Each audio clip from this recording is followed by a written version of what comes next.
Let's use some natural paints. Here I have some neem leaves. Simply grind them and extract juice.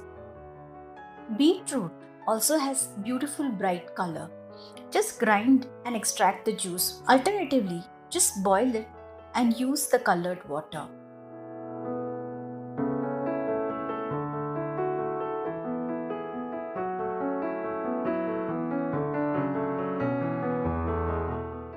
I'm using ground turmeric for the yellow color.